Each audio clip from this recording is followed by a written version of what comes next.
G'day cocktail lovers, time for another barrel aging adventure. One I timed cleverly to fit in with the Christmas season because it's seasonally appropriate.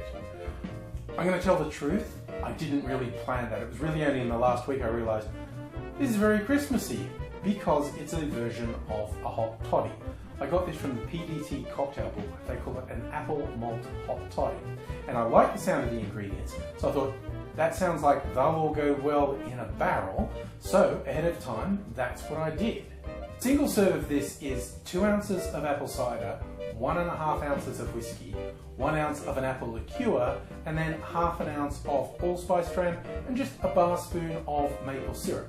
I scaled that up because I was making about 1.1, 1.2 litres of this. So when I was making the big batch, I put in 440 mils of apple cider, 330 mils of whiskey, and for fun I did a blend of a few of my whiskies there, 220 mils of an apple liqueur, 55 mils of allspice dram, and 30 mils of maple syrup.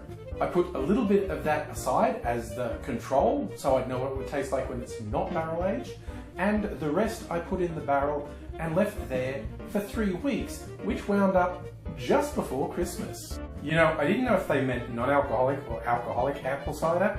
I used alcoholic apple cider and it came out. So this is my control hot toddy, and this is the one that's been barrel aged for 3 weeks. Warm them up, they are hot toddies, so let's do a quick comparison. Maybe a little allspice dram in here, but those sort of baking spice flavours are coming through. To be fair, the apple liqueur was my homemade one, and that also had baking spices in there. So this is a very pleasant apple pie-ish type one. I'm going to see if I can tell any difference with the barrel-aged one.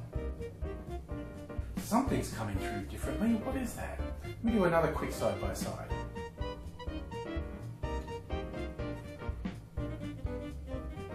I don't know if there's anything to it, but the barrel-aged one tastes a bit boozier.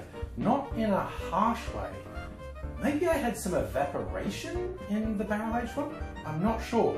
Also, those cooking spices, like the cinnamon in particular, seems a little more pronounced than this.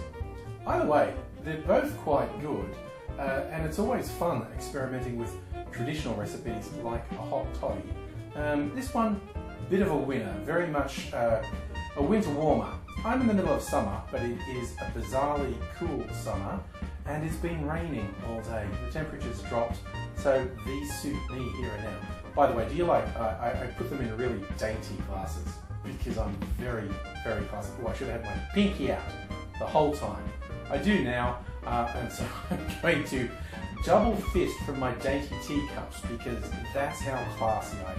It's a pretty good hot toddy recipe. I'm not sure if I'll always have this hot. I think it's nice. I might try it cold in future and see what I think of that as well. And then maybe alternate between the two because I've got a litre of it now. So, you know, it's time to get in, enjoy and experiment a little. I'll start with these two. Hope you're looking after yourself and hope to see you again soon. Until I do see you again, I will say, cheers.